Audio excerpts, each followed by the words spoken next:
Hey everyone, Paul with ConvertingCopy.com, and as you probably know, I love WordPress. The vast majority of my sites are WordPress run because it's simple to navigate, it's easy as a webmaster to build a site pretty quickly and add content whenever you want and make any kind of changes that you would possibly want to make.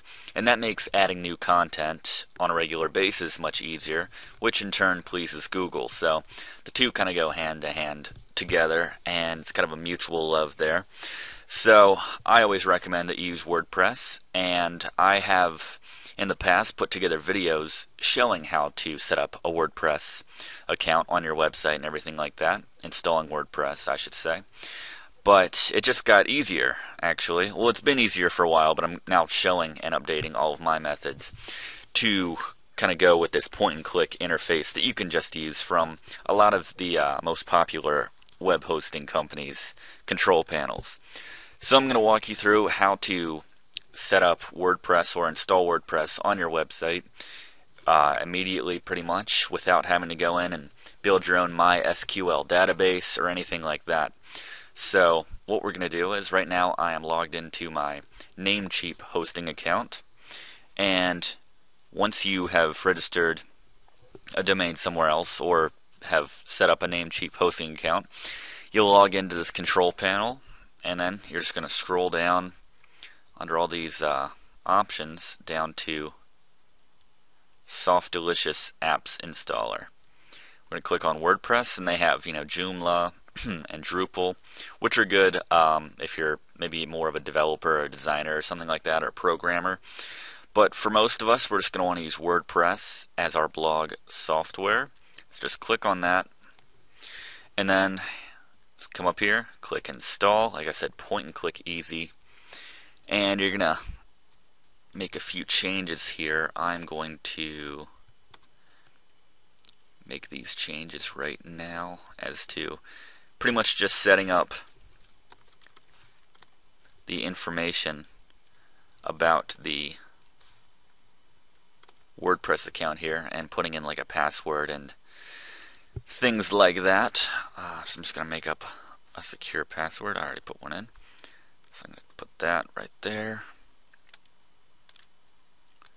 Need that. Okay. So all I've done, I know I blurred it out because this is my details for one of my domains, but I blurred this out. This is really just the password and login information. I'm just setting that stuff up. Everything else is all good to go.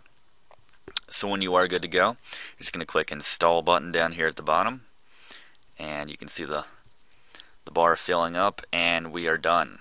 We can now access our WordPress account, and we can log in and start messing with the themes and doing things like that. And I've shown all that in my my how to use WordPress video, which I'll link to in this post and video here as well for your reference.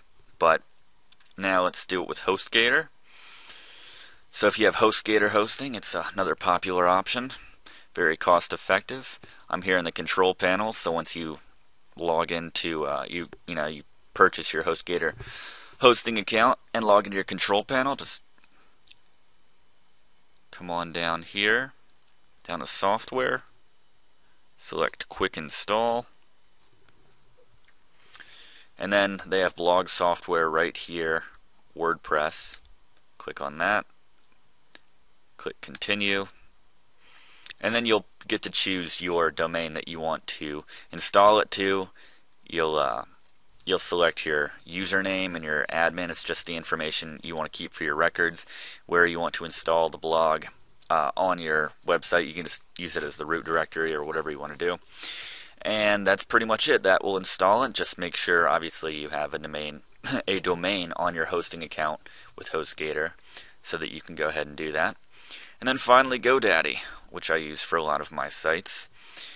I'm in my control panel here, and I've scrolled down a bit already, and just like that, just click WordPress.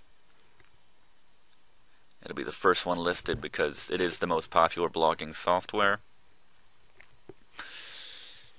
And it's taking a second, but this will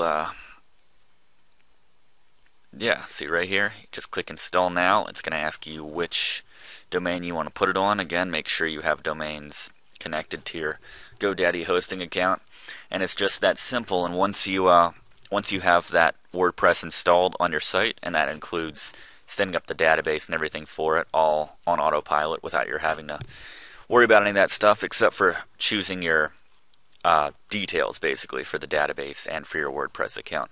So you'll want to write those down somewhere safe, because you'll be using those to access your WordPress site. So from there, like I said, you can customize your theme, add your plugins, anything that you need to do. I recommend you check out my How to Use WordPress video to get the most out of that and get comfortable with the basics, which you should be familiar with in WordPress. But that's pretty much it. You don't have to worry about anything like uploading the files to your FTP or like anything like that anymore. It's all push button simple with the majority of the major hosting providers. Alright, I will see you guys next time.